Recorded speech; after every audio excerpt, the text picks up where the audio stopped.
Dawidziak. Did I say that correctly? No, but that's all right. Okay. You can, I don't say, yeah.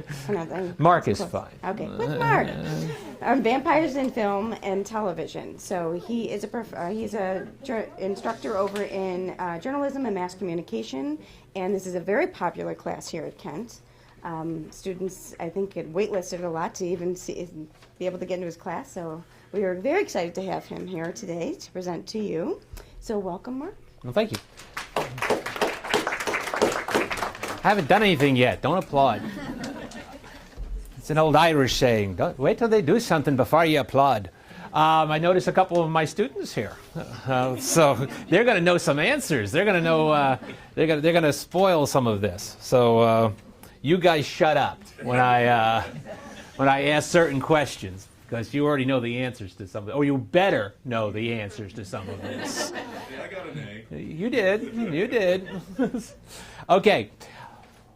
You all got a handout, and my two intruders here already know this exercise. And they're welcome to participate. But I want you to start by looking at the handout, the timeline that you got. Yeah, because there's more than just entertainment going on here. There's education. So take a look at the timeline. And first, this is just an experiment in what you see. Everybody become Sherlock Holmes for a second and tell me, just looking at the pictures, never mind what's printed on there. Just start with the picture in the upper left-hand corner. Now, who is that? Wait. Who is it? It is. Who is it, Ian? Max Shrek, like Nosferatu, Count Orlov. Thank you. It is not Nosferatu. The name of that vampire is not Nosferatu. It's the name of the film. And it has constantly this is one thing that my students get counted off on the final when they say, well, Nosferatu did this and Nosferatu did that. No, he didn't. The film is called Nosferatu, and it is indeed Max Shrek, the actor. And now I want you just to work your way down to the bottom picture. All right, now who's at the bottom? Robert Pattinson, Twilight. Yes. Now, using your observational skills, tell me what you see.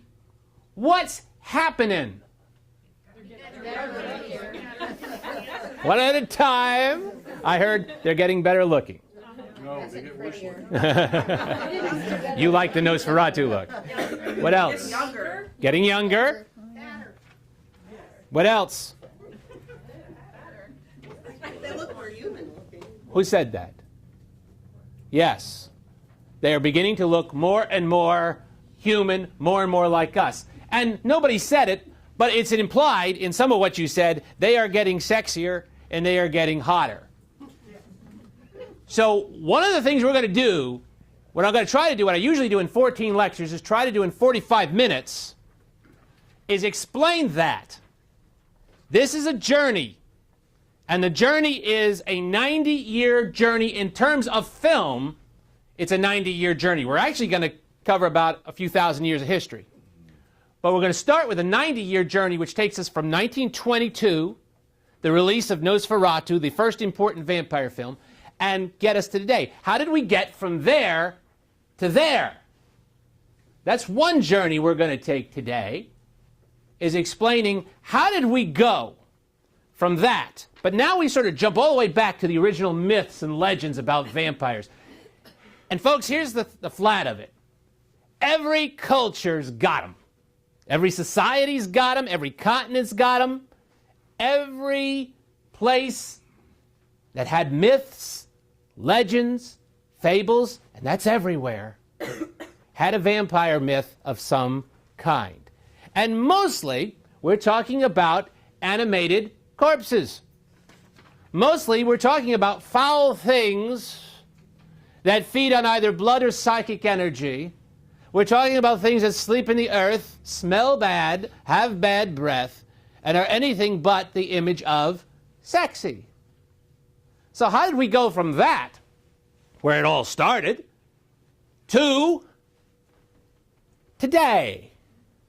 How did we go from animated corpses to cover boys? And I mean lots of covers. Lots and lots of covers. Many, many covers. It goes on and on. There it is, hot-blooded. So how did we go from the thing of nightmares, the thing you're supposed to run away from, to the thing of dreams, the thing you run into its arms?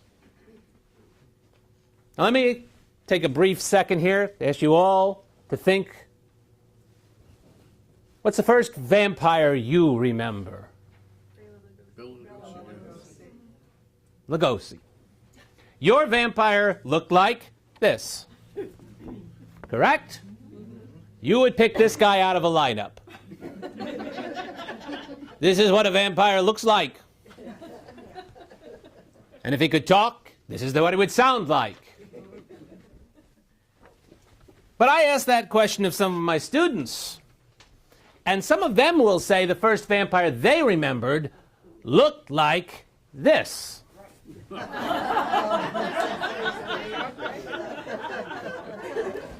And if not this, this. So there's another question, here to there question. How did we go from foul things, things of the night, things of the grotesque, predators? How did we go from that to the things that we give our children? Here, have this, sleep with this. This will teach you to count. Have this, highly sugar-rated cereal. It's good for you. All the basic vitamins. How did we go from that to that? So we'll do this as quickly as we possibly can. But to do that, we have to go back to those original myths, fables, and legends and talk for a second about how we use myths, fables, and legends. The same way we use horror stories today. The horror story is a metaphoric mechanism by which we wrap our minds around things we do not like to think about. There is always things in the culture that we don't want to think about. And we have a hard time grasping that. So we tell each other horror stories. And it's a way of working through it. Same thing with the original myths, legends, and fables. They were invented as a way of explaining the world around them. And I said every culture's got vampire stories. The vast majority of them, not all, but the vast majority of them are fill in the blank. The vast majority of them are... Now I got one smug-looking person back there because he knows the answer. Based in Vlad the Impaler? Nope. Way back before Vlad the Impaler. We're talking about several thousand years ago now. We're talking about ancient Greek lore, Ashanti lore, Chinese. We're talking about original myths and legends now. The vast majority of them are, take a guess. Half and half. A lot of them are psychic vampires. They drain your energy. They don't drain your blood. The vast majority of them are, be ready to be surprised, women. Yeah. And why are they women? Because most of them have something to do with childbirth. Most of the original vampire myths and legends are based in the idea of either a woman dying in childbirth or being back from the grave having died in childbirth. So they're either being preyed upon at that moment or having died from it and coming back. Think about it. How do you explain death at the point of life? How do you explain death at the point it should not happen? The death of a mother, the death of an infant. A lot of these original myths and legends are about beings who come back and prey on pregnant women. And often enough, they are women who have died in childbirth. That's where the vampire sort of starts. But here's another here to there question. Okay, if indeed most of these myths and legends are women, why is it if I asked you to name a vampire that you liked, and you might say Count Dracula, you might say Lestat, you might say Angel, you might say Blade, you might say Barnabas Collins, you might say any number of them, the vast majority of them are men. What happened? How do we get from there to there? And the answer is the Middle Ages, the good old Middle Ages, when men took over everything. Even matriarchal systems turned patriarchal during this period, and you have a power shift. Now, the first literature starts to come out in the late 1700s, early 1800s. At this point, men have taken over. The church has gone real patriarchal at this point. So think about this.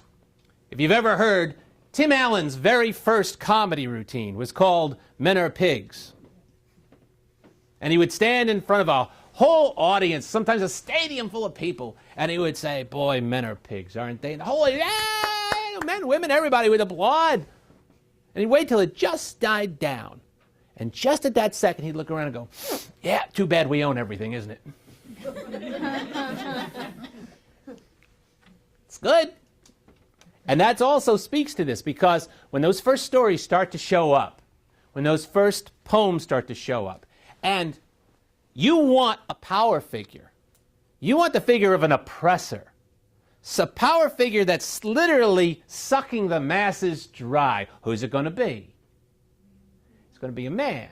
But it's not going to just be a man. It's going to be a white man, and that white man is going to have a title. He's going to have a title like Lord, or Sir, or Count. We're on the way. We're not there yet, but we are on the way. Now, I've got a board, so I'm going to use it. June 15th, 1816.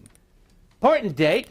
What happens on June 15th, 1816? Anybody? It's not as important as Gutenberg and his little printing press, or Thomas Edison and his little light bulb, but it's important. You know? Frankenstein You're on it. and Polidori. You're on it. She's got it. She's red hot. Lightning is forking about her.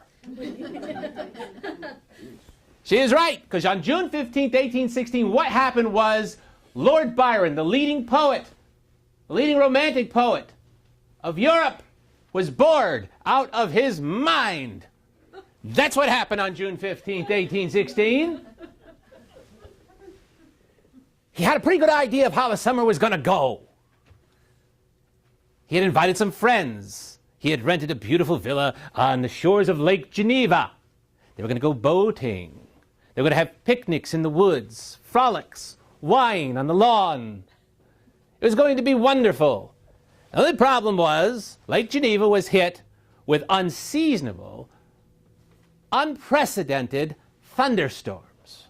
And they were driven inside. And they couldn't do any of the things they wanted to do that summer. No boating, no picnicking, no lake. They're just sitting inside looking at each other. And there's no internet. What do? On the night of June 15th, 1816, and that's why this is important, Lord Byron addresses them and says, "We shall each of us write a horror story, and we will entertain each other." Now, who else is in the room?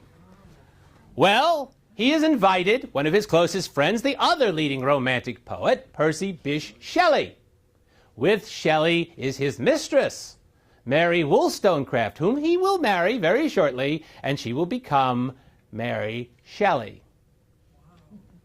Also in the room is his personal physician, John Polidori. So they all go to bed that night thinking of something to write about. Mary goes to bed and has a nightmare. And in the nightmare, she sees a scientist stitching together bits and pieces of dead bodies. Out of this dream, we will get Frankenstein. Lord Byron starts a story that night. This is the fragment of the story that he started. Two friends are traveling in Greece. They are beset on by bandits. One of them is mortally wounded. As he is dying, he extracts a promise from the other friend. The promise is this: if you should see me perfectly healthy 1 year from now, walk into a salon in England, you are to say nothing. And the friend promises. And of course, that's exactly what he does. He stops the story. He drops it. Ironically, he got bored with it. His physician, John Polidori, asked if he could finish the story. So John Polidori took it over, finished the story, based the vampire on Lord Byron, called him Lord Ruthven. And Lord Ruthven is fiction's first great vampire. This is where it starts, 1819. That story is published, and it creates an immediate sensation. There is no television or movies. So what is the reigning form of entertainment? The theater, the stage.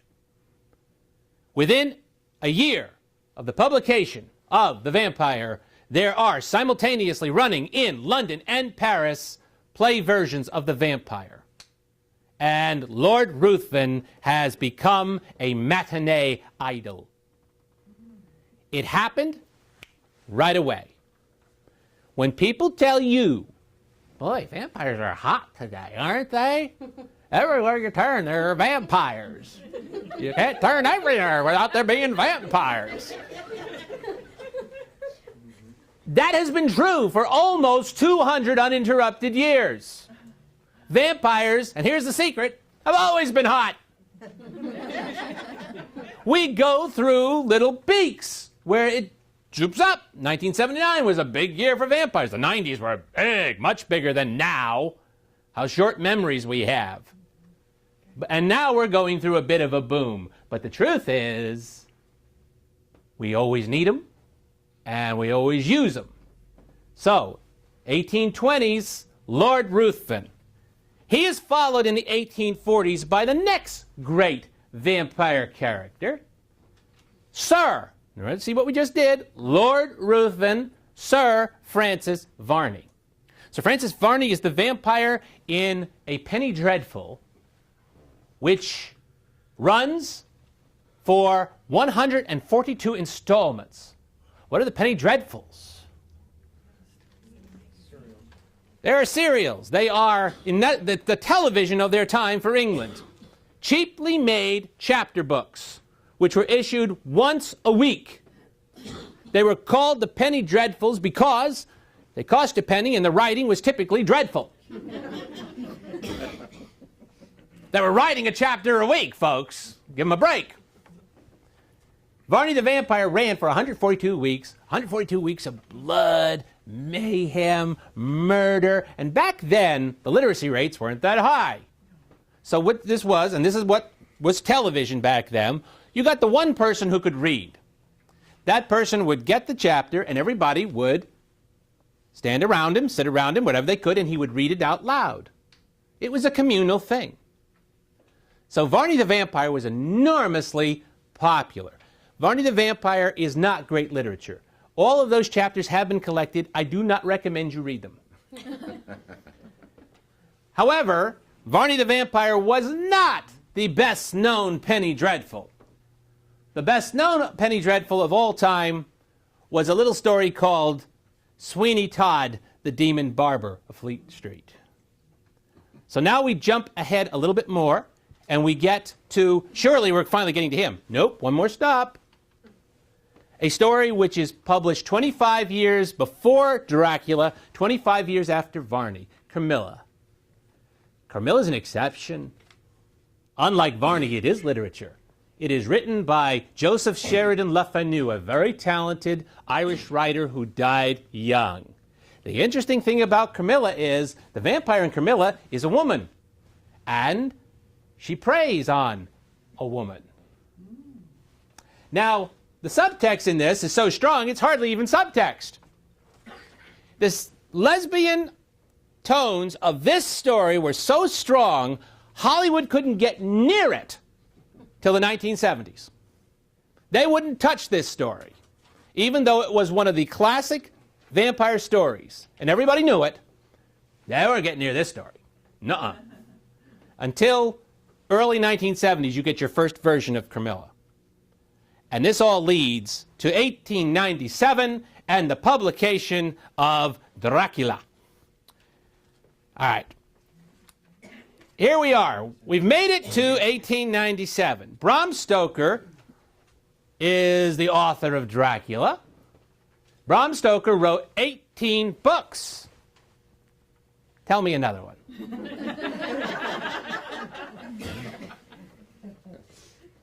Just one. Now, if I'd said Mark Twain, we'd be here for a little while. If I'd said Charles Dickens, we'd be here for a while. Bram Stoker. Dracula's Guest and Other Weird Tales. Well, very good. That's actually a posthumous book, but yes, it counts. It is one of the 18. He actually wrote a very fine horror novel called The Lair of the White Worm, which has been made twice into a movie. He also wrote what is considered the first mummy story, The Jewel of the Seven Stars. But let's face it, if you know the name Bram Stoker, the only reason you know the name Bram Stoker is because he wrote Dracula. He is literature's greatest one-hit wonder. But in his lifetime, Bram Stoker was not even best known as a writer. What was he best known for? Who said that? Excellent. He was the manager of the Lyceum Theatre in London. And what's the Lyceum Theatre? It is the home theatre of Sir Henry Irving. And you can all tell me about Sir Henry Irving, right? No, you can't do that one either. But let me put it this way.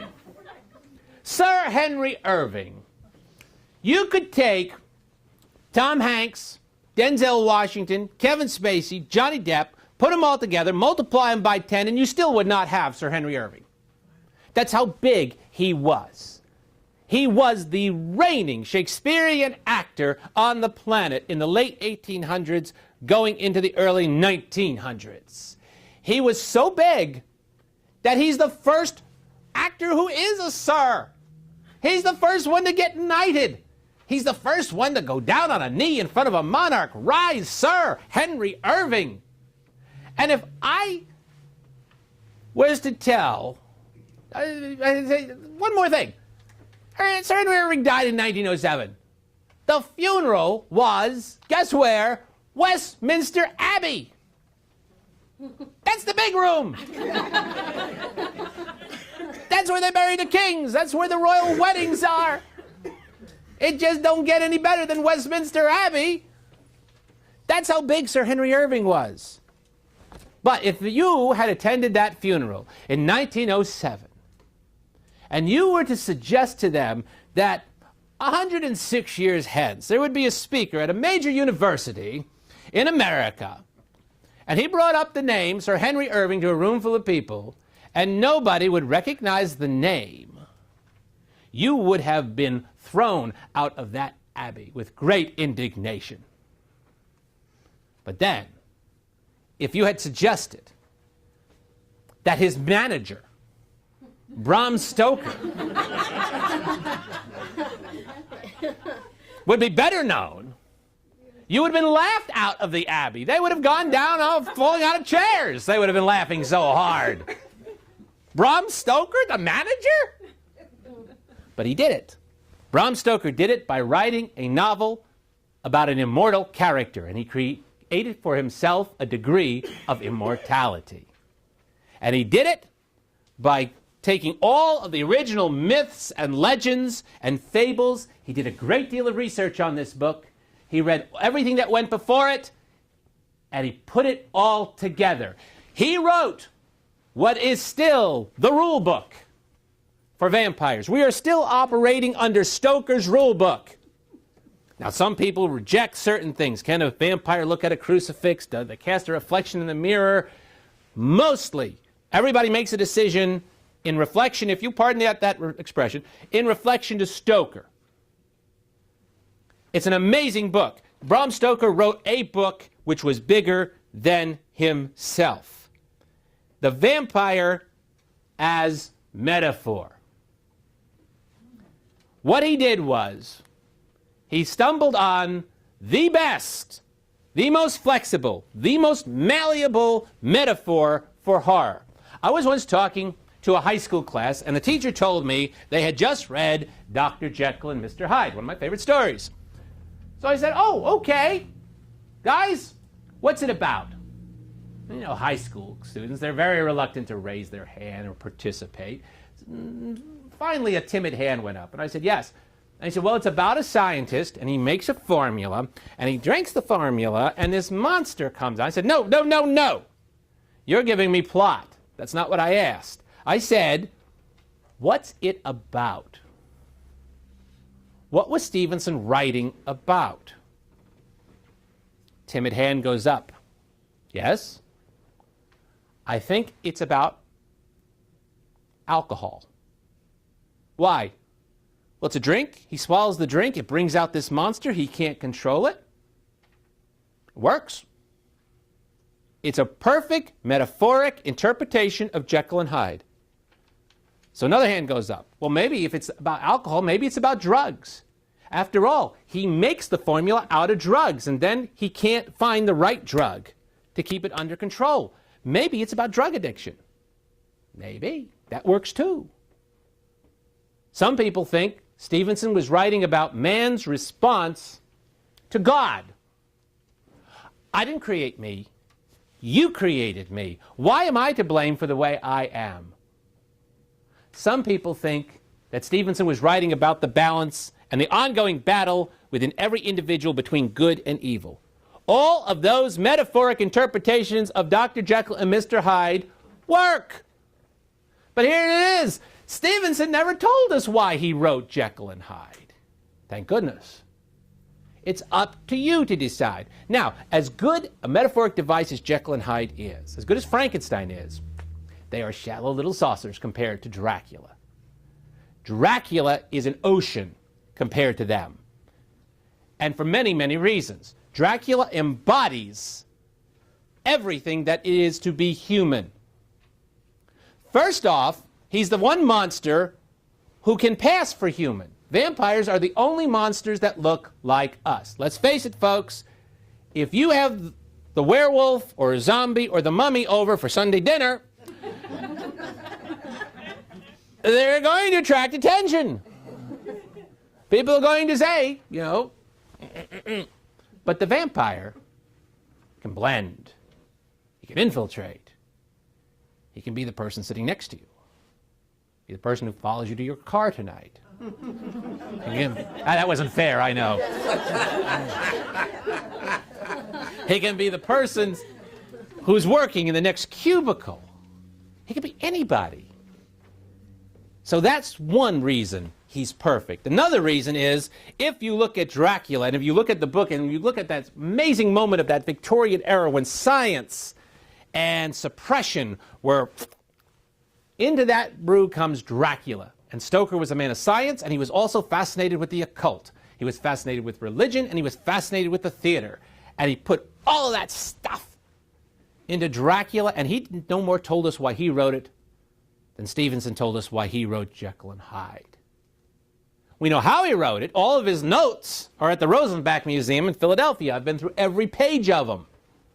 But there is never a hint as to why he wrote it.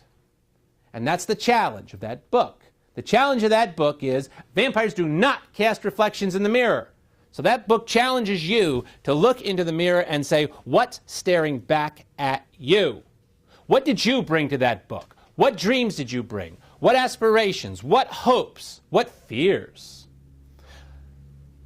My students know this exercise. It's a wonderful exercise. We do this every class, every semester, I should say. And I ask them to think deep down, and give me an honest answer. What are you afraid of? What are you most fearful of? And we go around the room and everybody gives an answer. Now you get some of the common ones, like heights, drowning, enclosed spaces, spiders. You get some profound ones too. I've had people say the fear of being alone, the idea of eternity. Really good answers. And then I'll say, but here's the flat of it, kids. It's gonna change. You're not going to be the same person in 10 years. Hopefully. And if you are, that's sad. You're going to have different experiences, and what you're afraid of is going to change. Ask any parent of a newborn, what's your greatest fear? And how many of them are going to say, going into the nursery, looking into that crib and seeing that child dead? That is my greatest fear. So life changes you. It changes you and it changes your fears. So every time you read Dracula, it's a different book because you're a different person. I first read it when I was 12 years old. I read it simply as an adventure book. But I've reread it every decade of my life, and every decade it's a different book.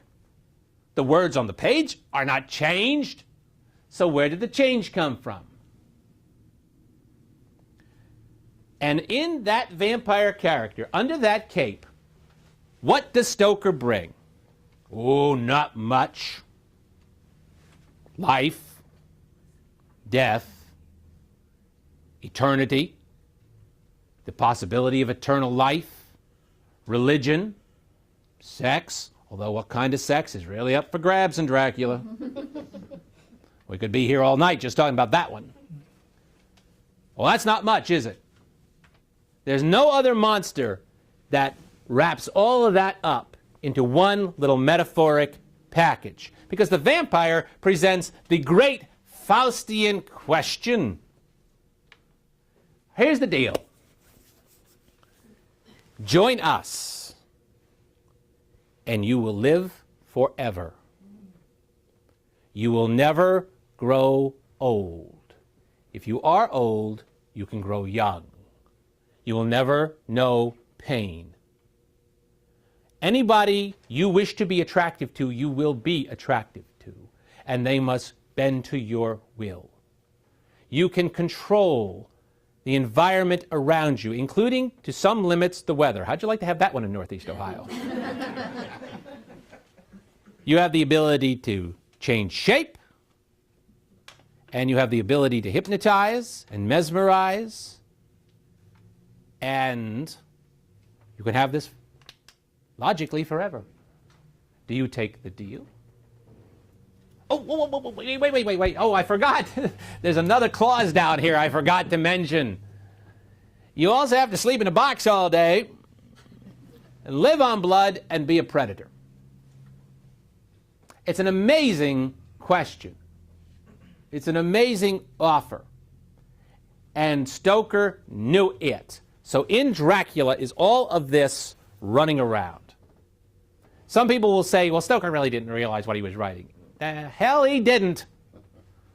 He was a man of the theater, and he was a very much a man of his time. I was introduced to Dracula the same way most of you were introduced to Dracula, through the pop culture. I was 7 years old, and at 7, I had seen a fierce amount of what passed for children's entertainment in New York, where I grew up, which was the entertainment of our parents and in some cases our grandparents. There was no Nickelodeon, there was no Disney Channel, there was no entertainment designed specifically for us. They gave us the Three Stooges. They gave us Abbott and Costello. They gave us Laurel and Hardy. I had seen a fierce amount of comedy teams by the time I was 7 years old. And a film came on one of the stations in New York called Abbott and Costello Meet Frankenstein. I had no interest in the Frankenstein portion of that. I was there for Abbott and Costello. But in that movie, playing Count Dracula for only the second and last time on film, because people think he did it 40 or 50 times, is Bela Lugosi.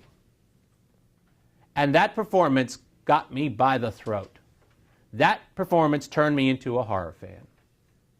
And a few years later, when I was about 12 years old, I was well aware that this character did not have his origins in the movie, but in a book called Dracula by Bram Stoker. And raising money legally, the only way a 12-year-old could raise money in New York at the time, with a paper route, I waited until I had enough nickels scratched together to buy 2 books. It cost $1.25 to get both books at Oscar's bookstore. These are the 2 books. These are the actual 2 books. Dracula and Frankenstein. Now I want you to take a good look at the cover. These 2 covers. All right? Take a really good, hard look at these covers. Now I want to ask you a question. Which of these 2 books do you think I read first? Why? This looks like the monster from the movie. Does that look like Bela Lugosi? Does that look like any Dracula you've ever seen in your life? I thought this guy Stoker doesn't even know what his vampire's supposed to look like. I'm trying this. Look at that. Now, how many of you read Frankenstein? Not what you think it is. Certainly wasn't what I thought it was at 12 years old. I started to try to read Frankenstein. First off, the monster is not called the monster. He's referred to as the creature, or the creation. And after he has been brought to life, he disappears, and he comes back, and he finds Dr. Frankenstein, and he tells him his life story. Now, he's only been alive for a few weeks, but his life story, in a book which lasted 190 pages, rambled on for 37 of them. When the monster started talking, he didn't shut up. Now, if you remember Karloff, the most Karloff ever said was, "Bread good, fire bad." When this monster started talking, he sounded like a cross between an Oxford professor and a romantic poet. This is the monster talking. My sufferings were augmented also by the oppressive sense of the injustice and ingratitude of their infliction.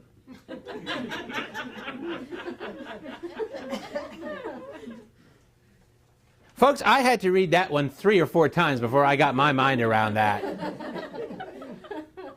All I knew was we were a long way from bread good, fire bad.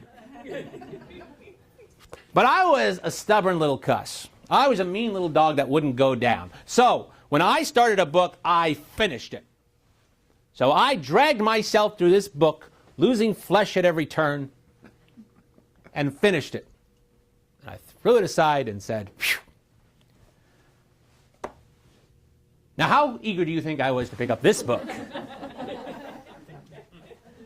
But finally, the temptation overcame me, and I opened the book, and I started reading it.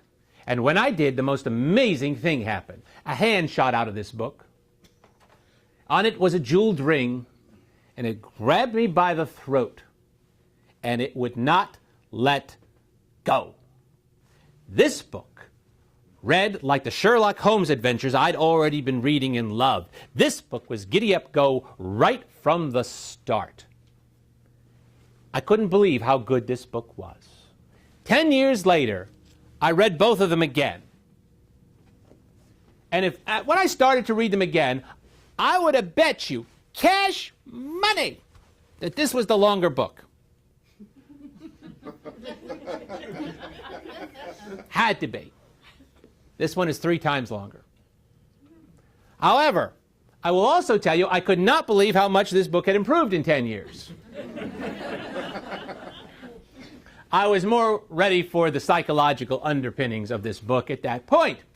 Now, your My excuse could be I was only a teenager when I tried this book, but of course, Mary Shelley was only a teenager when she wrote it. So I guess I don't get that one. But this book has been every bit as good every single time I've read it. This book has been endlessly interpreted and reinterpreted by every generation. In Stoker's time, there was a staggering number of interpretations to this book. It was seen as a metaphor for venereal disease. Well, why not? What is Dracula if he is not a disease of the blood? And the Brits were terrified of syphilis. They were terrified of something corrupting the bloodline. And there was never any more class-conscious group than the Brits during the Victorian era. So they were terrified of that, and it was seen as a metaphor for that. Guess what? That works. It was seen as a study in what's called xenophobia, the fear of foreigners. Dracula's a foreigner. That works too. It was also seen as, ready? A Marxist tract. That Dracula was a symbol of the privileged power elite sucking dry the masses. That works. In the 90s, this book was read widely and championed as an AIDS metaphor. Well, Bram Stoker knew nothing of AIDS. But that works too. Every generation reinterprets the vampire and shapes the vampire. The vampire does not shape us, we shape him. And it always is about what's going on in the culture and the society of the time. So very, very quickly, I'm going to show you an example of that. Bram Stoker dies in 1912. He dies in April of 1912. What happened in April of 1912? The last news he got was that the Titanic had struck an iceberg and gone to the bottom of the Atlantic. So, 10 years later, we get the first film, that lovely face that's at the top of your handouts. Exactly 10 years between Bram Stoker's death in 1912 and Nosferatu in 1922. So, what happened between 1912 and 1922? Okay, let's take those one at a time.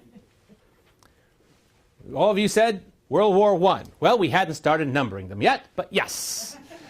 We called it the Great War at that point. But yes, the World War I. Now, how many people died in World War I? 5 million? Well, there are no good numbers, but we think it's 8 million. We think it's 8 million, but we do know Germany lost 15% of its active male population. We know that the Austria-Hungary Empire lost 17% of its active male population. We know France lost 10%. And we also know we got good at death in World War I. We got real good as death merchants. We started delivering death from more angles than ever before. From the air, we used airplanes. From the sea, we used submarines. We used chemical warfare. We could spit out death from the top of a gun and a hill better than ever before. We just got great at it. And so, we believe it's 8 million people and 7 million permanently disabled. 15 million what you'd call casualties. Now, somebody else said this, and my students are always stunned when I say, that was not the deadliest thing to happen during this period. By far. Because just as World War I is winding down, the planet gets hit with the Spanish influenza. And the Spanish influenza is the last true pandemic. Remember a few years ago, swine flu, wash your hands, all that? The Spanish influenza, it spreads fast because the soldiers going back home take it with them. You go to any cemetery of age or size in this country and go to the area for 1918, 1919, you are going to find a lot of graves. But we, America, got off cheap compared to the rest of the world. Now, I said 7 million people died in World War I. How many died in the Spanish influenza? 18 or 19. The low figure is 50 million. As a matter of fact, if it is 50 million, and that's the low figure because there are no good records for the Spanish influenza because it hit everywhere, including the Arctic and the South Seas. But if the low figure is right, the planet lost 3% of its population. So it's not. World War I is by far and away not the biggest killer of this period. So now, you're in Germany. You've lost the war. The Treaty of Versailles is punitive. You are on your knees. You are a humiliated country. And your reward for this is the Spanish influenza. One of the few things Germany has as a source of pride is its film industry. Their film industry was ahead of Hollywood at this point. And they made the first great horror movie, which is not Nosferatu, it's The Cabinet of Dr. Caligari. But a German filmmaker named F.W. Murnau makes a film based on Dracula. It is innovative, it is brilliant, it is also illegal, because he forgot to get permission from Florence Stoker to make it. But this film is a message to the German people. It comes out of its time. It says, in essence, young people will die. We will have to go through hell, but we will get to the other side, and the sun will come up, and it will be purifying. We will see a better day. That is the message of Nosferatu. He sets the story in the 1830s in Bremen. Bremen was one of the ports of entry for the plague. Now, what did they think carried the plague?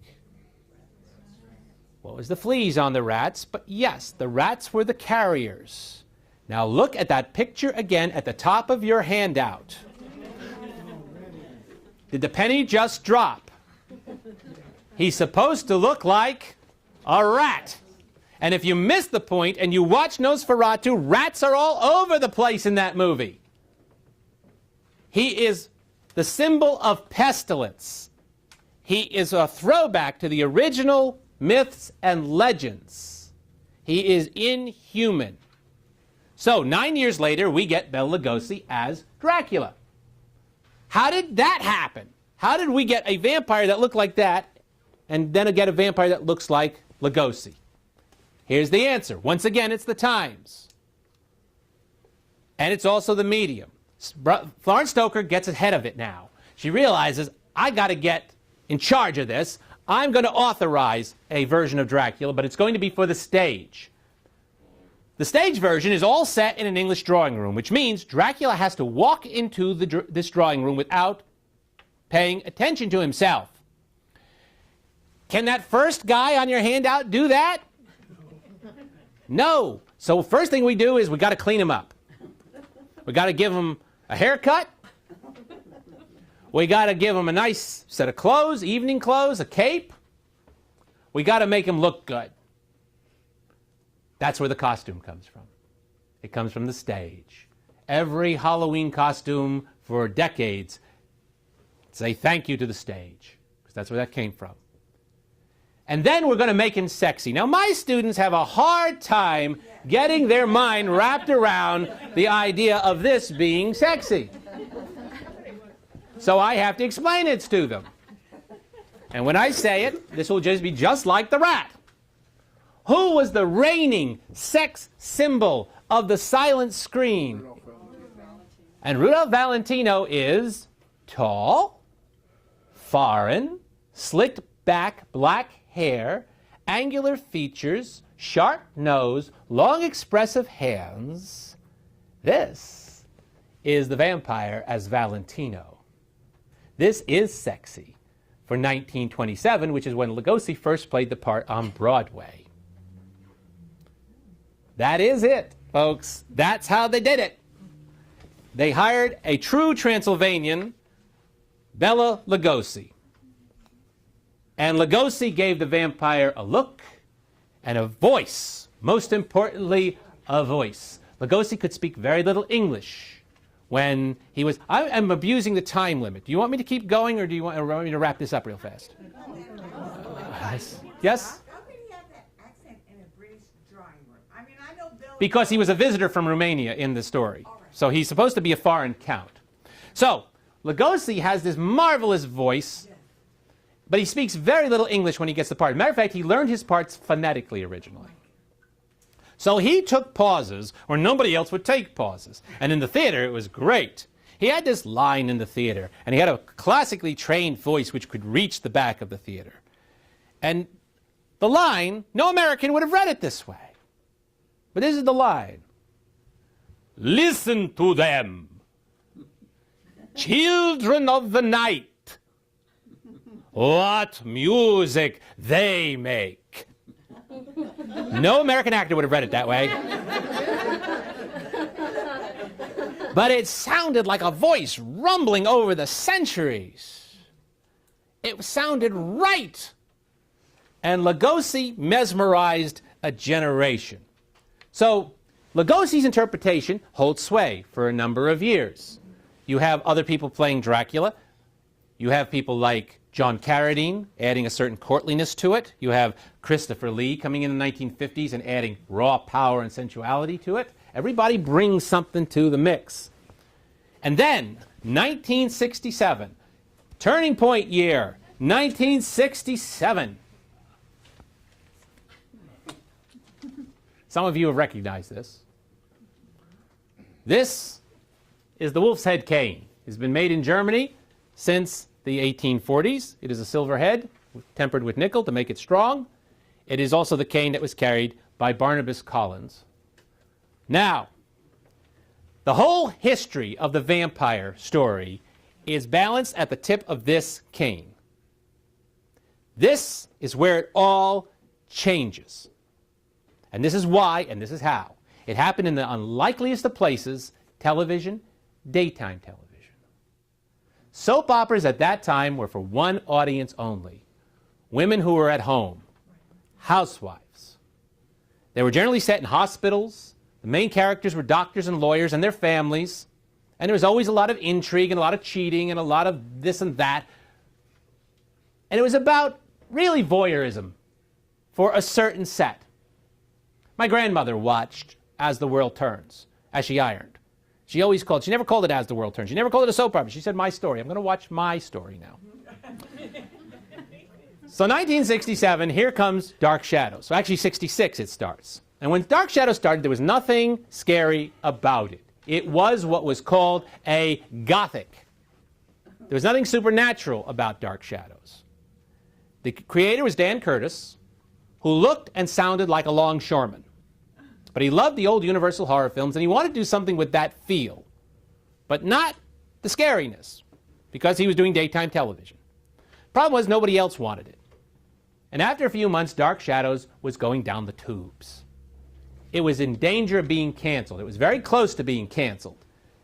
And Dan was at home watching the show with his daughters. And they said, gee, Dad, you're going to get canceled anyway. Kids are so honest. Why'd you make it scary? Well, why not? So he went in the next day and he said to the writers, let's put a ghost in. And they said, you know, Dan, nobody's ever done this before. Daytime television, a ghost? Are you out of your mind? We're crossing a line here. And he said, well, what do we got to lose? So they put in a ghost. And the ratings went just a little bit. Perceptible. It went up. But Dan knew we're on to something here. So they had a character coming back from Phoenix, Arizona. It was the wife of one of the major characters, Roger Collins. And one of the writers said, well, she's coming from Phoenix. Let's make her a phoenix. And the other writer said, what are you talking about? He said, you know, a phoenix, a mythical character who deals in fire and burns up every 7 years and comes back in a cycle. Sure, why not? They made her a phoenix. And the ratings went up again. Now Dan knows he's onto something. So he says, what's the scariest thing I can put on the show? How about a vampire? So he introduces a cousin who's posing as a cousin from England, Barnabas Collins. Locked in a box in the 1790s, let out by a fortune hunter named Willie Loomis. And he shows up at the front door in 1967 and introduces himself as a cousin from England. Now, Jonathan Frid was a Shakespearean actor. He knew two things. He'd been hired to play a vampire, and he knew how long he was going to be on the show. 3 months. And he knew how it was going to end. At the end of 90 days, it was going to end with a big piece of lumber sticking out of his chest. Because he was hired just to be a monster for 90 days. The storyline would run out, and they would kill off the vampire. But Jonathan was a Shakespearean actor. He didn't know how to play a vampire. Nobody there could tell him. So he did what every actor does. He created an interior mind for his character. And he said, all right, if there was a vampire and he was locked in a box in the 1790s, he would be ill at ease with a new century. So I'm going to play that. And he made certain decisions on how he's, but he didn't tell the writers, he didn't tell the directors, he just said, as an actor, this is how I have to do it. And then something happened which nobody foresaw.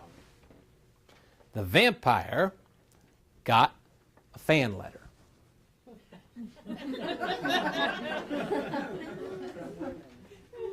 Then he got more fan mail. Then he got a lot more. And soon he was getting more than all the other actors on the show put together, and Dan had one big problem on his hands. I can't kill off what has swiftly become the most popular character on the show. So what do? Now here it is, folks. The great innovations of all times often enough are mistakes, accidents. Here it comes. Dan says to the writers, follow him. Do what he's doing. Let's give this character something no vampire has ever had before. A conscience. Let him ask questions no vampire has ever asked before. Those questions are, do I have to live like this? Can I change? Is it possible for me to reclaim my soul? Up to now, the vampire has been sort of in a box, if you pardon the expression. If you were a vampire up to 1967, your job description is limited. You might have been romanticized, you might have been sensualized, we might have cleaned you up, we might have made you attractive, but you're still predator. That's your job description, is to be a predator. Now, Barnabas comes along at the height of liberation movements. 1967, what's happening in the 1960s? Oh, not much. There's a civil rights movement. There's a feminist movement. There's a gay liberation movement. There's a black power movement. There's an anti-war movement. There's a generation gap. There's a British invasion. And Barnabas fits right in. Barnabas Collins becomes nothing less than the Emancipation Proclamation for vampires. He sets them free. Now the vampires can think outside the box. They are on the path to today. Without Dark Shadows, you do not get to Twilight. You do not get to True Blood. You do not get to the Vampire Diaries. You do not get any of the franchises today. Who's watching Dark Shadows? Who's a fan of Dark Shadows? Hear me, my children. Anne Rice is sitting in San Francisco, and she is watching this show, and it's setting it up on a T-ball for her. Anne Rice is looking at this and going, I can hit this. Now, I've got these vampires who are asking these questions. I'm going to take those questions, and I am going to run with it. And boy, does she. Her vampires are always asking those questions of who are we? Do we have to live like this? Can we change? Now, we never lose the nasty vampires. We always have. We have two parallel tracks leading right out of Dark Shadows. You still have our mean, nasty vampires. They're going to show up in movies like From Dusk Till Dawn, John Carpenter's Vampires, and we're going to have the increasingly humanized and romanticized vampires coming straight out of Interview with a Vampire. As a matter of fact, in 1975, a book is published second book by a then little-known author named Stephen King. Its second book is called Salem's Lot. It is basically Dracula meets I Am Legend, Richard Matheson's. He put those two books together and he came up with Salem's Lot. Nasty, mean vampires. Vampires with teeth. Vampires who are after destruction. 6 months later, what's published? Interview with the Vampire. They're both on the bestseller list at the same time, giving you the romanticized vampire and the mean vampire. And we continue to this day going down that road. In the 1990s, something important happens. In the 90s, like I said, was a huge year for decade for vampires. You had movies like Innocent Blood, Bram Stoker's Dracula with Gary Oldman. You had From Dusk Till Dawn. You had John Carpenter's Vampires on TV. You had Forever Night. You also had a series called Buffy the Vampire Slayer. And Buffy is incredibly important because Buffy adds one more thing to the mix of where it gets us to today. The introduction of the notion of a young human woman falling in love with a centuries-old vampire. You will find that construction at the heart of every single vampire franchise today. It's there in Vampire Diaries, it's there in Twilight, it's there in True Blood. With Buffy and Angel, the vampire goes cross-species. That is the point where we want them to end together. Now, up to now, it's like, stay away, this is mean, this is nasty. With this one, we're rooting for them, somehow, to end up together. So, guess what? We've just finished the journey. We've just made it. We've just answered all our questions. This is how we got from there to there. We have fallen in love, literally, with vampires. Vampires now rescue humans. They are now action heroes. And folks, when you're an action hero, that is the ultimate pop culture acceptance. When you are allowed to rescue humanity, we have taken you into full acceptance. It doesn't matter what you look like. That's the point. Never mind about all the romanticizing. And we did it many, many times with the vampire in the 1990s. We did it with Blade. We did it with Selene in Underworld. We did it with Angel. And now the vampire has gone from the thing preying on humanity to the thing protecting humanity. So we have really gone full circle with all of these. So what you have today is diversity. You can have the vampires any way you wish. It is a smorgasbord out there.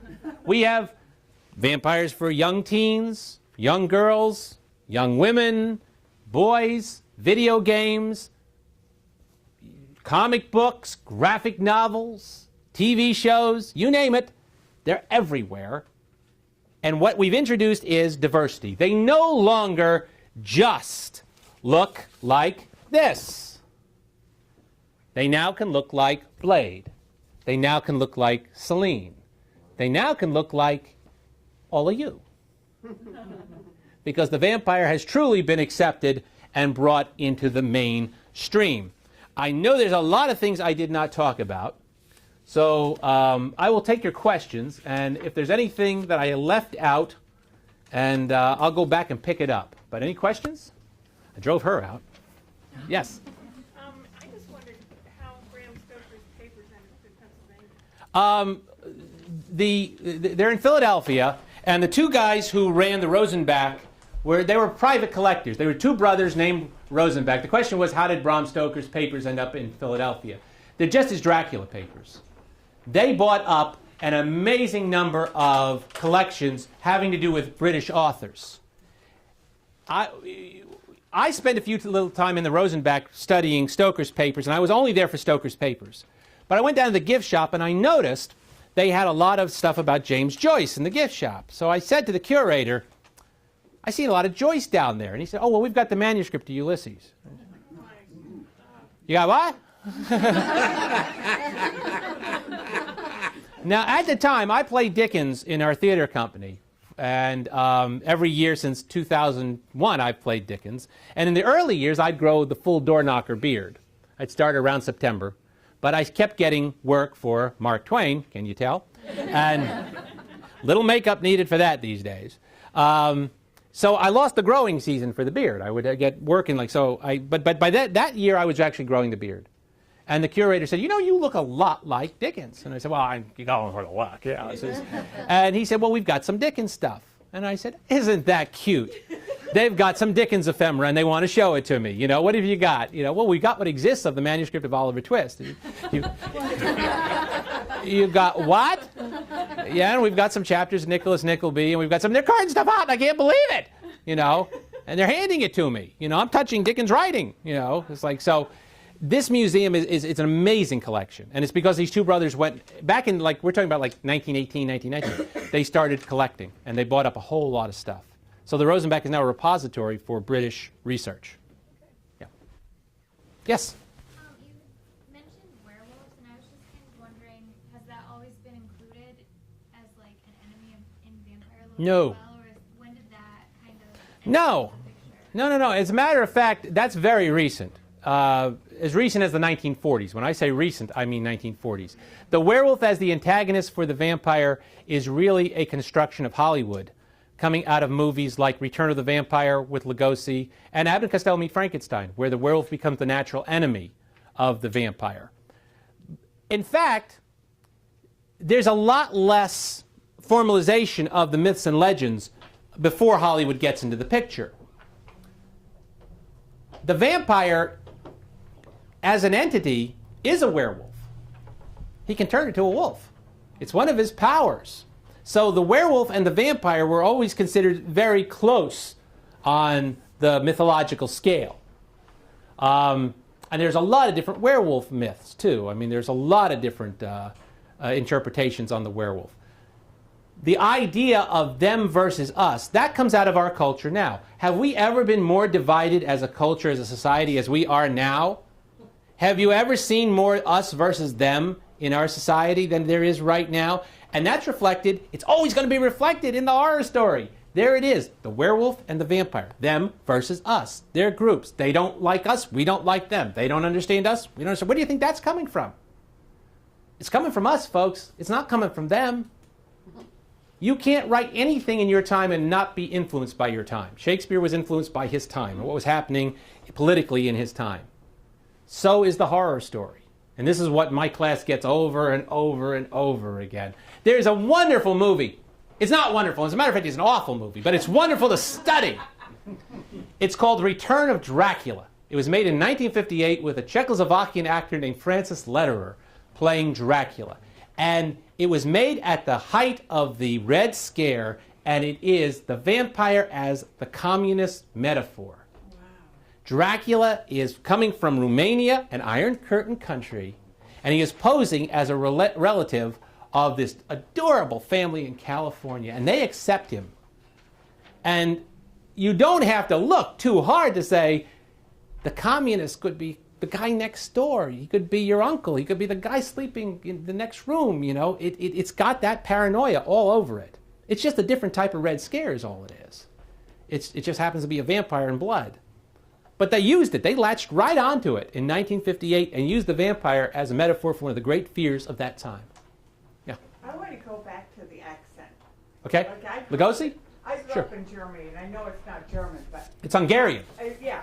Yeah. But what I'm going to say is that I so identify with blah, blah, blah, you know, Yes. and they still did in the 60s because Count Dracula on Sesame Street has an accent. That, I mean, it is Lugosi. The Count is Lugosi. there's no No doubt about question, you know. But then, I guess we got older, or there was a power swing in the movies. I don't know what happened, but was it strictly Lugosi? When Lugosi wasn't acting, then it was over, the accent? No, I don't think so, because Gary Oldman does attempt an authentic accent in Bram Stoker's Dracula in 1993. So, Gary yeah. Oldman is the one who's in Harry Potter. Yes, he plays Sirius, Okay, and then and we got Sirius. That's right. Diggory in Harry Potter becomes Mr. Twilight. Right. So, and we'll go through the whole Harry Potter thing. But so, the loss of the accent. Well, here's one of the things that justifies the loss of the accent. Okay. In the book, and this is actually very much a part of the early part of the book. The early part of the book, Jonathan Harker is a real estate clerk from London who goes to Transylvania to meet a client of the firm, this count in Transylvania. By the way, Stoker got that wrong. He did it on purpose, but a lot of people think, well, here, I've got to do, we all know who this is, right? Yeah, Vlad Tepes, Vlad the Impaler, the warlord of the 1400s. Vlad did not rule Transylvania. He ruled the province to the south, Wallachia. And Bram Stoker There was a book published in 1974 called In Search of Dracula by two guys named Raymond McNally, who was from Cleveland, and Radu Florescu, who was a Romanian scholar. They published this landmark book, and they overstated the case. Basically what they said was, this was the model for Dracula. It was not. Bram Stoker knew diddly squat about Vlad the Impaler. He knew there was a warlord named Dracula. Thank goodness he got that, because that gave him the title of his book. He was going to call the book The Undead. Then he was going to call it The Dead Undead. And then he was going to call it Count Vampire. Now, I submit to you, if he had called it any one of those things, we wouldn't be sitting here tonight. Dracula. What a great title. What a great name. It sounds like a name coming like a whip crack through the centuries. Dracula. It's wonderful. What does it mean? Anybody know? What'd you say? Son of the dragon, yes, or little dragon. That's very good. And it is indeed son of the dragon. And where did he get that from? Well, it was an inherited title. His father was given the Order of the Dragon. Now, this is the part that always blows the minds of my students. What's the Order of the Dragon? They're Crusaders. He got it from Pope Sigmund, the Vatican. This is about as far removed from devil worship and Dracula as you can get. And then his son, Vlad, who became Vlad Tepes, or Vlad the Impaler, inherited the title. And he did sign documents, Dracula, meaning son of the dragon or little dragon. And that's where that comes from. Now, Stoker also set the story in Transylvania. Same reason. He liked the name. He'd never been to Transylvania, never been to Romania. But he did a little research in the British Museum and said, Transylvania, that sounds great. That sounds very... Anybody ever been to Transylvania? University. Well, doesn't count. Count. Transylvania, picture the opening of The Sound of Music. And those beautiful helicopter shot going through the Alps, going in on Julie Andrews singing, "The hills are alive." All right. That's what Transylvania looks like for the most part. It is a beautiful... you know what Transylvania means? The land beyond the forest. Isn't that beautiful? The land beyond the forest. So there's two things here. I mean, there's the Transylvania of reality. And then there's the fictional Transylvania that Bram Stoker gave us. Now, I say Transylvania, you're thinking the Munsters. You know, you're thinking moats, castles, werewolves, blighted trees. That's the Transylvania you're thinking of. That's the Transylvania of our imagination. Then there's the real Transylvania. Just like there was a real Count Dracula, Vlad the Impaler, and then there was the fictional Count, this vampire that Bram Stoker created. In the public's mind, these two have been blended. In the public mind, starting in 1974, these two started to cross. Now, keep this in mind, folks. The book was not translated into Romanian and read by the Romanian people until the 1990s. They didn't know what was going on. In Romania, this guy's a national hero. There are statues to him. He's on stamps. He's on coins. He's considered a Robin Hood figure. He battled the Turks. He is considered a figure of national pride. Now they get the book. And they were a little stunned that their national hero had been turned into a bloodthirsty monster. Now, the Romanian people have since made peace with this, and there's a thriving tourism industry now based on both Draculas. And you can take tours which will take you to Vlad the Impaler spots and to supposedly the spots that Stoker did research. He researched it so well that the very hotel that he put Stoker into still exists today. You can stay in the same hotel that Jonathan Harker stayed in. You can eat at the same restaurant and order the same meal that Jonathan Harker has in the book. That's how good his research was. But I'm getting back to your question, see? My students are used to this. I always say you have to put up with my rants, but my rants are very entertaining. In the book, Harker, he makes Harker sit up with him all night and talk. Talk about London, talk about everything he needs to know when he's going to infiltrate. He's planning. And one of the things he's doing is he's practicing his English. And Harker says to him, "You speak very well. You speak English very well." And Dracula says, "No. My accent will mark me as a foreigner. I want to speak so well I can pass for any of your countrymen." Now, if he kept working at it, and he has centuries to work at it, maybe he loses the accent. So the Draculas now who don't use accents, maybe that's exactly right. You know, maybe that's actually more in keeping with, because Dracula's smart. You know, he is going to try to pass as anybody else. But you think about even the actors back in the time when we were first coming into talkies, many of them did still have the great actors on film had heavy accents. Oh, yes. Oh, absolutely. And but, you know, the first actor who played Dracula did not use an accent on the stage. Did not. He was an actor by the name of Raymond Huntley. Still holds the record for playing Dracula more than anybody else ever. He played it all throughout the provinces throughout the 1920s in England. And he was British, and he did not use an accent. When they took it to Broadway in 1927, he didn't want to go with the company. So they had to find an actor to play Dracula in New York, and that's how they found Bela Lugosi. Thank goodness. Yeah. Yes? We have a couple of questions online. Sure. We're feeding in right now. Feeding in. I like that. Feeding in. So do you think that Hollywood will be able to bounce back from the high school craze of vampire romanticism and bring back the sophisticated, mysterious, and scary vampires? Absolutely. You know, we're never going to lose either vampires. And, you know, something that I always say, people will say, where do you think vampires are going to go 10 years from now? And I'll say, I can tell you exactly where they're going to go 10 years from now. You just have to tell me one thing. What's going to be going on in the world 10 years from now?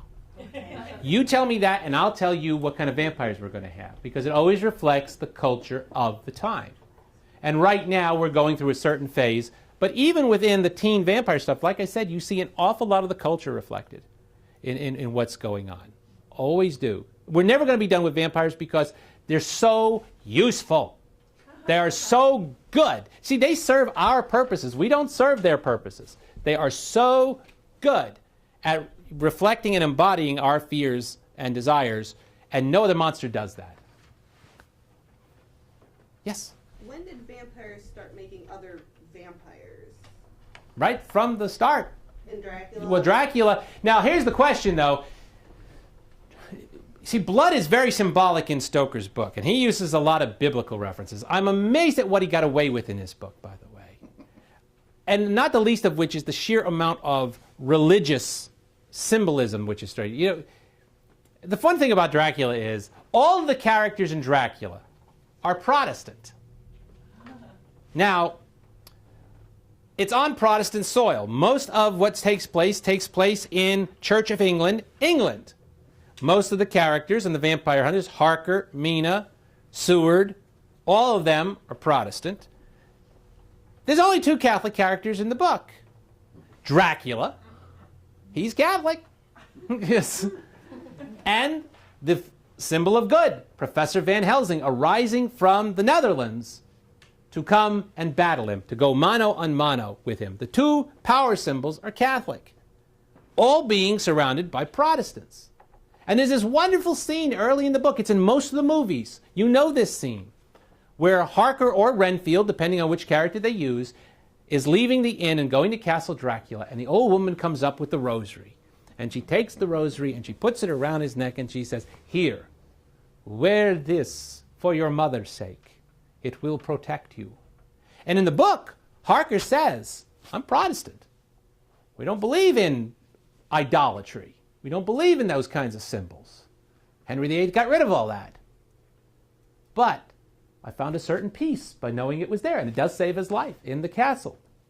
And then when Van Helsing shows up, none of them believe in vampires or know about vampires. Van Helsing reads them the riot act. He says, "Look, this is how we're going to get him. This is what he's afraid of. This is how we can beat him. He's got all these powers, but we got powers too. And here's what we're going to do. And you're all going to arm yourself with crucifixes, holy water, blah, blah, blah, blah, blah. They do it all and it all works. The only question when you reach the end of the book is why every character doesn't convert to Catholicism at the end of the book. It's like, it worked, So this book also could be read as propaganda for the Vatican. But what's amazing is Stoker was Protestant.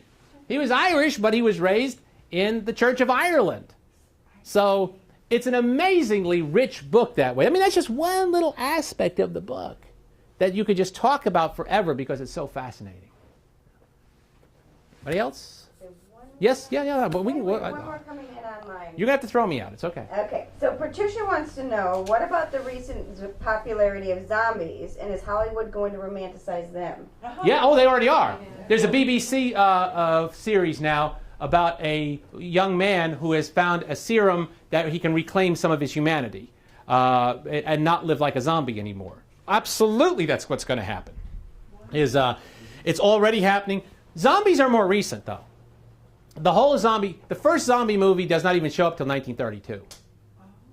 And then there's I Walk with a Zombie in the 1940s. What really kicked in zombies was a film called, you know it? Night of the Living Dead. Thank you. That's it. 1968, George Romero, Night of the Living Dead. It is really what we think of the modern zombie picture, and it starts the path towards The Walking Dead and the zombie craze of now. Zombies are they're neat, and it's in the sense that you can do apocalyptic stories, but there's a ceiling to zombies. There's only so much you can do with them. It's sort of like the Mummy. There's only so much you can do with the Mummy. He's scary because the Mummy always comes forward, with that eye and that hand. It's scary, but he's got a ceiling on him. Even Frankenstein's monster has a bit of a ceiling. There's only so much we can do to interpret and read, but vampires can be endlessly portrayed and reinterpreted. Like I said in the beginning, they are the most malleable of all of the great monster forms. Yes. Well, the fact that Hollywood television, our society is trying to fix vampires or make them good again or help them regain their soul. Is this happening in other countries? Is this just kind of an American phenomenon? There is such a rich tradition of vampire stories in different countries that, and certain instances, like South America has always been big for vampires. Malaysia has always been a hotbed of vampire stories. And they really the South Americans really mix up their sex with horror much better than we ever thought about doing. So that kind of rich brew was down there, that kind of lurid stuff that we thought about, like when Hammer horror films started to show up in the 50s and 60s, they were way ahead of us in that. China has a vampire legend called the Shang-Chi. There is one province in China that has 14 different Shang-Chi legends, just in one province. So the answer is you have an incredible diversity as you look at the vampire legends around the world. And they are very, very different, and the purposes are different because their cultures are different and the societies are different. It would make a great societal study to see how it's reflected society to society and generating culture to culture. For some reason, we in this country seem to want to cure the vampires. Well, right now. But there's still people who want them mean. I mean, you're still going to have people who say, no, that ain't they look at a character like Louis in Interview with the Vampire and say, that is not a vampire. Yeah. That wasn't a vampire, and I was going to ask you, Interview with the Vampire, they turn a child. Is there a subtext? Oh boy, is there a subtext. I wasn't even going to get into this. Anne Rice, you talk about fears and such, and how things reflect and how a writer draws on things. Many of you may know this, but for those of you who don't, Anne Rice had a daughter who died of leukemia, Michelle, at 6 years old. And in her grief, she sat down to write Interview with the Vampire. It is no great leap to think that one of the ways that she worked through that grief was to create a child vampire who will never grow old, just like her daughter is never going to grow old in her memory. She created that vampire out of the deep grief of her own life. And yes, this is the first important child vampire. And it is a monstrous act in some ways, but it's also an act that comes deeply out of Anne Rice's life and such. And Anne Rice is, I mean, her stuff, she wrote Interview with a Vampire when she was a lapsed Catholic. You know, she then went back to the church. She then left the church again. She now considers herself a Christian but not a Catholic. But that's wrapped up in it too. All of those vampires are searching for meaning just as she is and was at the time. And you can tell, you can feel it. Every writer works. Stephanie Meyer in Twilight. You know, everybody can sort of, some people laugh at Twilight and say, you know, but in truth, Stephanie Meyer is using religion in the same way Bram Stoker did. She is a Mormon. And she uses the vampire families as a context for her Mormon faith. Mormons believe that your place in heaven is greater depending on how many Mormons you create in this life, that you will have a higher place. The idea originally behind polygamy. Well, it's valid. She's using her real faith to metaphorically use vampires. And if you know that, you know how Twilight's going to end. I do not have to tell you what's going to happen to the main character in Twilight. You have to know. So, yes, it is very rich. And somebody else says, yes?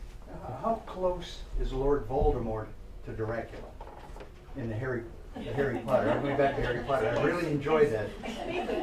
I would say, you know, obviously, I mean, because you have a Dark Lord, you know, who creates, you know, this is, you know, and I've always said this about J.K. Rowling. Somebody gave J.K. Rowling a lot of the right books when she was a child. You see, you know, the books are incredibly derivative, but in a good way, because somebody gave her Dickens, somebody gave her Kipling, somebody gave her C.S. Lewis, somebody gave her Bram Stoker. The influences in those books are so good. Somebody gave her Tolkien. I mean, who could ask for better influences than that? Yeah, and they do, and it is reflected in the books, absolutely, but in such a good way, you know. And her use of names, Malfoy, Bad Times, Voldemort, a lot of death.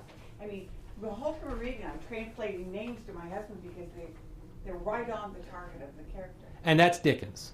You know, Dickens did that. I mean, you hear a name like Dumbledore, and you go, you know, Dickens couldn't have done better than that. You know, I mean, that's right out of Dickens. And you have time for a ghost story? Yes. Do we have time for a ghost story? I don't want to. All right. This actually relates to the topic at hand. And actually, Kelly wanted to hear a ghost story earlier, and I'll tell her one. No, so this is for Kelly. And you guys know this one already, but you won't mind hearing it again. In 1996, I was at the Akron Beacon Journal, and they thought it would be a really, really good idea if, for Halloween, I went out to a bunch of reportedly haunted sites in Northeast Ohio, and I took a psychic with me. I said, yeah, all right, you know, I'll do it, you know. But I said, I get to control all the ground rules. And here's the ground rules. A, I get to pick the psychic. You know, because I don't want one of these 1-800 dial the dead people. I want, you know, somebody. And then secondly, only I know where we're going. I'll research the places. I'm the only person who knows where we're going. I will arrange it with the people we're going to. But we do this in utmost secrecy. And we take a witness with us. We'll take Denny Balo, the artist, with us. He can draw pictures and be an impartial witness to whatever happens. And they agreed. They said, that's fine. So now my number one problem is I have to find a psychic. Guess where I called? Kent State University. Why did I call Kent State University? Because back in the late 1960s, this place was big in the paranormal research. And they deny it now. You can't get anybody to admit they were into it. But you look at any government study for something like distant viewing or telekinesis, and this place is all over it. So I called the secretary and said, well, they don't have a department of parapsychology. Maybe they have a department of psychology. So I called the psychology department. And the secretary there had been here for a long time. And she remembered back. She said, oh, yeah, we were big into it. You know, I said, oh, really? I said, listen, this is my problem. I've got to find a psychic. And I wanted somebody who's somewhat reliable or at least normal. You know, she said, I got the right person for you. She lives right here in town. And I'm not making this up, folks. Her name's Carrie.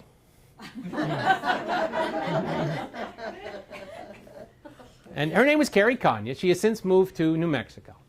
So she gave me the number. I called the number, and Carrie said, sure, I'll do it. You know, I'm game for it. You know, so I said, okay, I'll pick you up at a certain date. We went out on consecutive Fridays to different sites. And I'd researched everything, and I said, okay, here we go. Now, we went several places, and I don't have time to tell you about all of them, or else we really will be here all night. And I have to back this up by saying, I am a complete skeptic when it comes to things ghostly. Now, most people, when they say they're skeptics, don't mean that. They mean they're scoffers. They mean, I don't believe in it. Now, that's not what a skeptic is. A skeptic looks at evidence, both sides, and tries to come to a conclusion. My first book was a history of a place called the Barter Theater in Abingdon, Virginia, reportedly the most haunted theater in the world. The building goes back to the 1830s. Abingdon went back and forth between the Yankees and the Confederates. It was burned out. The only two buildings left is the Martha Washington Inn, still standing. You can go stay there, and what is now the Barter Theater. I interviewed dozens of actors who got their start at the Barter Theater, including Ernest Borgnine, Gregory Peck, Ned Beatty, Kevin Spacey, Patricia Neal. They all said the same thing. Before we started the interview, they looked at me and said, you know this place is haunted, don't you? And they would tell me the most amazing thing that had happened in the theater. Now, I'd been in that theater for 5 years. 5 years at night by myself. And I felt nothing. I was daring it. Come out and get me! Here I am! Nothing. They say that if you can see ghosts, you're what's called a sensitive. Well, apparently, on the scale of sensitivity, I'm in the -5 category. Because I've never seen it, smelled it, sensed it. But things happen on this tour that I cannot explain. The first stop was the Goodyear Hangar out at Wingfoot Lake. Now, any of you ever been in the Goodyear Hangar? How big is the Goodyear Hangar? Very big. So big it has its own atmosphere. It's one of these structures that it rains inside often when it's sunny outside. That's how big it is. Now, I'd been in there before, and the reason I wanted to go, I knew it was the last resting place of the Ranger. The Ranger is also known as the Ghost Blimp. And you can look this one up. The Ghost Blimp is a gondola that sits in the back room of, now I say the back room, you're picturing something small. The back room of the Goodyear Hangar is a maze, a huge, vast maze of bits and pieces of old blimps. It goes on forever. You could get lost in this place. And I'd been shown the Ranger once. Now, the reason it was called the Ghost Blimp was because in 1942, the Ranger was on coastal observational duties off the Pacific. We were terrified of a Japanese attack coming by submarine off the coast, specifically San Francisco and Los Angeles. So we used blimps for observational duties. That was great. They could hover out there, they could see shapes, they could see periscopes. They went up with two-man crews. This had a two-man crew, Lieutenant Cody and Ensign Adams. August 16th, 1942, this thing comes back from reconnaissance duty, sails over San Francisco, goes to a suburb called Daly City, and sets down perfectly in the middle of Daly City with nobody on board. The crew had disappeared. This is still an unsolved case for the United States military. And it has ever since been known as the Ghost Blimp. Their radio equipment was in perfect working order. All of their munitions, rifles, were still on board. There was no sign of any struggle. There was no sign of any danger. They had just upped and disappeared. So, we arrive on a beautiful October day, Friday, and 3 Vice President Goodyears meet us. They're my witnesses. And they say, what do we do? I say, you do nothing. You don't say anything. You don't look at anything. You don't look cross-eyed at anything. Whatever happens is going to happen, and if nothing happens, nothing happens. Carrie was not in that building for a minute before she took off like a bloodhound. And she found the Ranger in about 2 minutes. She made a beeline for it. She just made her way through the maze until she found it. And then she looked at these vice presidents and said, you've got something here, and it's bad. And these vice presidents are looking at me like, you set us up. And I said, I couldn't have found it. I didn't know where it was. So she said, can I go on board? And they said, sure. So they opened it, and she went inside, and she said, I'm getting the feeling of somebody falling. I'm getting the sense of somebody falling and two people falling. And I'm looking, and the vice presidents are looking back at me. I said, what? And they said, that's one of the theories. One of the theories is that they had equipment trouble outside the blimp. One of them went out to fix it, started to slip. The other one went to help them, and they both went in the drink. So, oh, okay. Well, you know, that was pretty good. I gave her points on that. I gave her points on finding it. But I gave her even more points for this one. As we're leaving, she put her hand on the gondola and went, oh, this is a happy blimp. I said, what? And the vice president's now laughing. I said, what? He said, that's the Columbia. I said, so?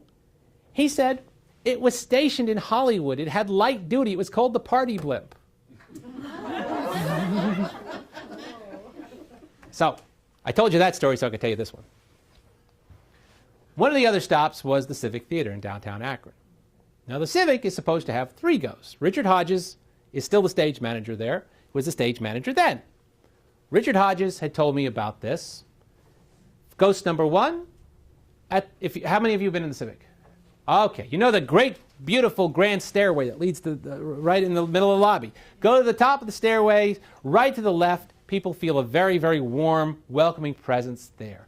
Theory is that's a fellow by the name of Paul Steeg. Paul Steeg was with the theater when it opened in 1929 as the Lowe's, and he was a custodian there. And in 1972, shortly before his death, he said, I will always be at the Civic. I will never leave. And everybody feels that very warm presence at the top of the stairs.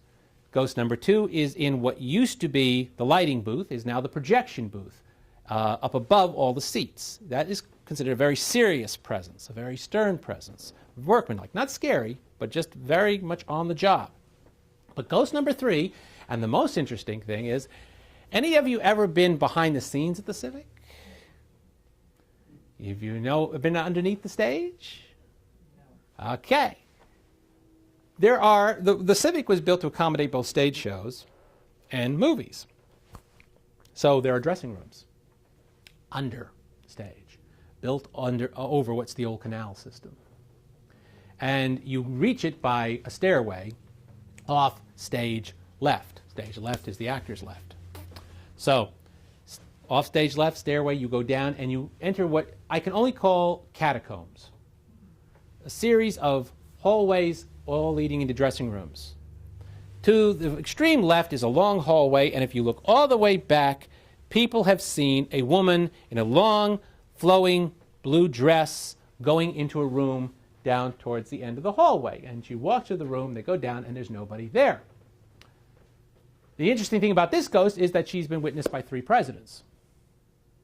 So this ghost has been seen a lot over the years. And this is the one that Richard really wanted to know about. So I take Carrie into the Civic. Bang, bang. She gets to the top of the stairway. Very warm presence right here. Very nice welcome. This is nice. Gets into the lighting booth. Very serious presence here. Very stern. Very, And then we're on the stage of the Civic. And she wanders around the stage. And I said, are we through here? And she said, what's over here? And I said, well, there's a stairway over there, and it leads down stairs to the dressing rooms, but we don't have to go there. She said, oh, no, we're going there.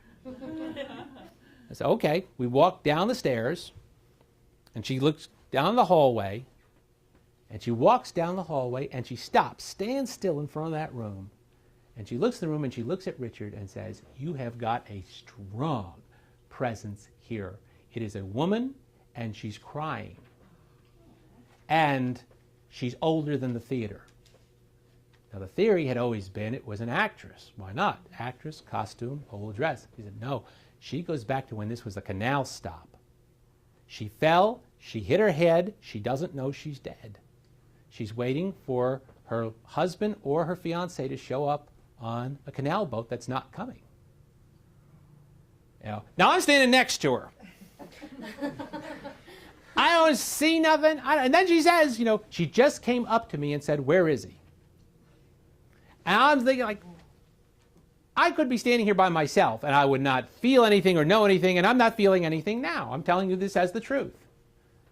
But she says to Richard, "Can I have a moment to move her on?" And Richard said, "Yeah, sure." So she takes a moment, says a prayer, and does what she does. And we move on to the next stops. Now, 6 months later, I have to be out of sequence here. 6 months later, I'm in California. I'm staying at the Century Plaza Hotel in Century City on assignment for the Akron Beacon-Journal. And I'm going back to my room, and the phone is ringing. This is before cell phones or anything. So the phone's ringing, and I race into the room. I pick up the phone. It's the editor. It's Joan Rice from the Beacon. And she said, "Has Richard Hodges gotten in touch with you?" I said, "No, I'm out in California." And she said, "Well, he's got to talk to you." I said, "I'll talk to him when I get back." And she said, No, you've got to talk to him now. If you had heard him, something's up." And I said, "All right, I'll call him." I said, I got a couple minutes between sessions, I'll call him. So I called the Civic, and I asked for Richard, and they patched me through. I said, "Richard, it's Mark. What's going on? I'm in California." And he said, "She's gone." And I said, "Who's gone? What are you..." "Oh." "You mean she's gone?" I said, "Nobody's seen her since you guys have been here." She was seen all the time, and now nobody has seen her. Nobody's seen her since. Now, I told you that story so I could tell you this one. And this is really the story I need to tell you, okay? And I need a prop for this. Can I use one of these? Sure. Okay. All right. Now, this is good. This is good. This is good. All right. So, the next place I wanted to go was a place called the Hinckley Library. Now, the Hinckley Library is not where it is today. If you go to the Hinckley Library today, it's a nice modern library. But back then, in 1996, it was housed in a structure that I can only call the Addams Family Mansion. It was an old Victorian building which was right at the intersection of the two state routes which meet in the heart of Hinckley. And you can see the building today if you wish to drive by it. Now, this building was supposed to have two ghosts. One, Nelson Wilcox, who was one of the founders of Hinckley, whose great goal and mission in life was education. The other was his sister, younger sister, Rebecca. Now, Nelson is felt throughout the house. If you go down in the basement of the old Hinckley Library, there are the remains of an old log cabin. This was the Wilcox family cabin. So he's supposed to be one of the two ghosts. Rebecca was known for her skills as a seamstress, and she is always seen on the front steps. If you drove by the Hinckley Library at night and there were lights on, it was like an old house. You could see inside. And Rebecca was always seen in a antebellum dress, blue dress, standing on the stair, right through the front door. You could look right through the front door and see her standing on the stairway. One time after she'd been spotted, the next morning, they found little silver antique sewing scissors on the stairs. But that's not the reason I wanted to go to this library. The ghosts in this library have a habit. They throw books. Now, when I say they throw books, I don't mean you're sitting there looking at something and a book comes sailing past you. I mean that librarians, and every single librarian who worked at the Hinckley Library had this experience. They didn't like to talk about it because they don't want people to come into the library because it's haunted. They want you to use it as a library. And they're very sane, wonderful people. But they will tell you, if you ask them, do they really throw books? We've all had the experience where we've been in, something you have to know about the Hinckley Library is, it's very old. That building is very old. Any of you ever walk around an old building? Floorboards creak. Somebody can be anywhere in that house and you know it. So people are in the library alone, shelving books. And each room in the Hinckley Library is a different section. So the front parlor, what would have been the front parlor, is the fiction room. One of the children's bedrooms upstairs is the children's library. And the local history is what was the dining room. So you're walking through rooms of an old mansion, each one specialized. So what they would do is somebody might be in the front room shelving fiction.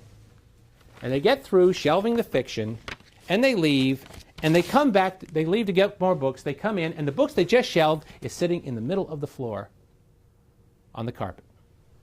And some people will say, well, maybe there were vibrations and it fell, maybe they didn't do it so well, and I submit to you that if that were to happen and the book were to fall, let's just say from this distance, it would sound. Now this was on carpet. Imagine that on old wooden floors. The whole house would vibrate, even if it fell. And it's always no noise, silence. So this is why I wanted to go there. It's also not a very well publicized place as far as ghost stories go. So I knew it was off the chart. So we arrived there, and as we walked in, I said to Carrie, just, range about. If you feel anything, great. If you don't, we'll go on to the next one. So she walked about, and she looked at the librarians and said, you've got two ghosts. One's a man, one's a woman. He's older. He's more serious. And, I can't really tell you much about them. Like, they're related in some way, but I can't tell you how. And I said, well, bring the sewing scissors. Give her the sewing scissors. So they brought the little sewing scissors. She held them, and she said, I'm getting the color blue off this. Getting a strong feeling of the color blue. So, okay, well, this is good, but it's not great. It's not, but it's good. I'll give you this much. So I turned to the librarians. I said, have they thrown any books lately? And they said, yes. They threw 2 this morning. I said, well, bring them and put them face down on this table. I said, Carrie, don't look at the books. I just want you to touch the books and see if you get anything out of it. One of them was a hardcover about this size. So I put it down. And one was a paperback about this size. So put them both down. Carrie touched the 2 books. And then she said, all right, this is what I'm going to tell you about these 2 books.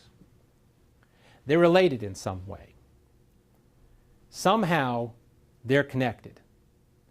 This book, the hardcover, is sort of like the origin.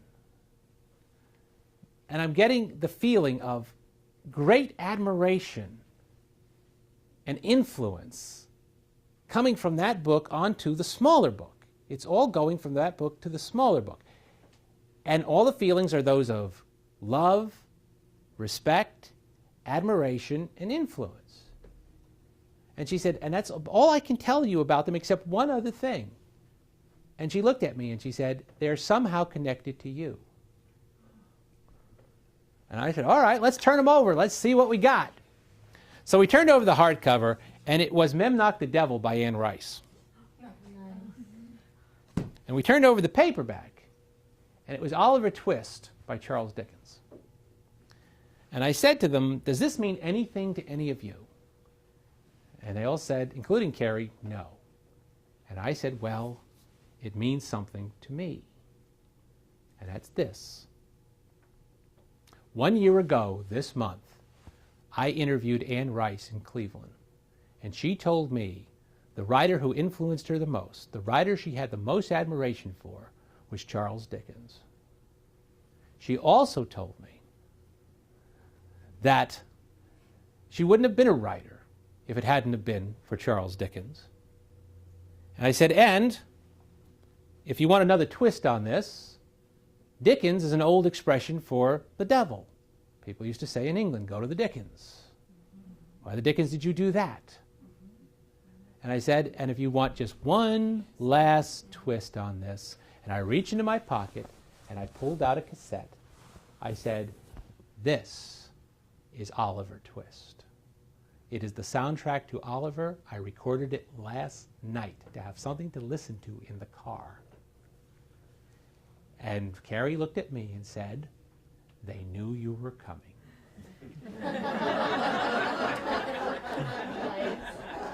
I have no explanation for it, folks. To this day, I do not know what happened there.